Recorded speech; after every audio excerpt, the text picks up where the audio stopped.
नमस्कार दोस्तों, आप सभी का स्वागत करता हूं मैं एक बार फिर से मेरे इस YouTube channel horror story with Sanjay में। गांव के किनारे एक पुरानी और विशाल हवेली थी जिसे लोग भूतिया हवेली कहते थे।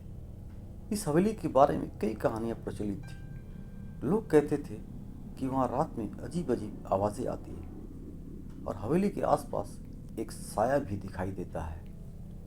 एक बार राधा नाम की एक औरत जो पास के गांव में रहती थी अपने मैके जा रही थी।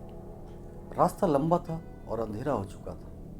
बारिश भी शुरू हो गई और राधा को रास्ते में वह हवेली नजर आई। उसने सोचा कि बारिश रुकने तक वहां रुक जाना बेहतर होगा। हवेली के गेट पर पहुंचते ही उसे अजीब सा एहसास हुआ। गेट पर पुरानी जंग लगी जंजीरें थी जो अपने आप हिलने लगी, पर राधा ने इसे हवा का असर समझा और अंदर चली गई। अंदर का माहौल ठंडा और अजीब था। हवेली में फर्नीचर पुराना और टूट फूट चुका था। दीवारों पर धूल जमी थी और जगह जगह जाले थे। जैसे ही राधा ने कमरे में कदम रखा, उसे लगा कि कोई उसे देख रहा है। उसने पलट कर देखा, लेकिन वहां कोई भी नहीं था।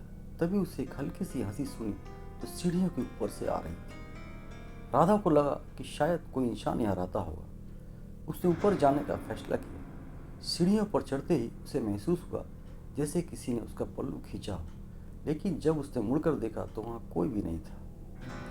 ऊपर पहुंचते ही उसे एक कमरा खुला दिखा जिसमें एक पुरानी दुल्हन का जोड़ा और गहने रखे थे। जैसे ही उसने उस जोड़े को छुआ, कमरे का दरवाजा अपने आप बंद हो गया। राधा घबरा गई और दरवाजा खोलने की कोशिश करने लगी। तभी उसे आईने में अपनी परछाई की जगह एक औरत की परछाई दिखी जो शादी के जोड़े में थी।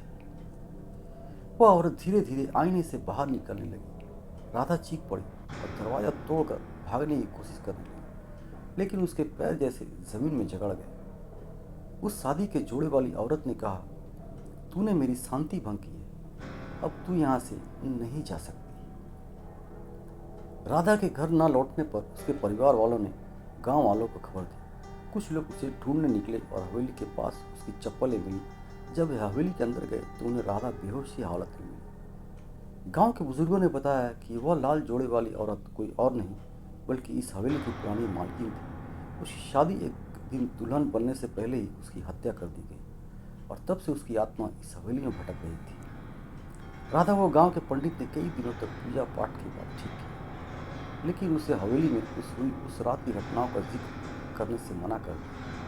अब भी लोग कहते हैं कि रात में उस हवेली में किसी के रोने और हंसने की आवाज़ें आती हैं। कोई भी उस हवेली के पास जाने की हिम्मत नहीं करता। यह कहानी एक सबक है कि हर जगह को अनदेखे डर के साथ सम्मान करना चाहिए। दोस्तों, बहुत बहुत धन्यवाद आप सभी का मेरा यह वीडियो देखने के लिए। तो मिलते हैं एक नई हॉरर कहानी के साथ। तब तक के लिए एक छोटा सा प्यार भरा नमस्कार आप सभी को।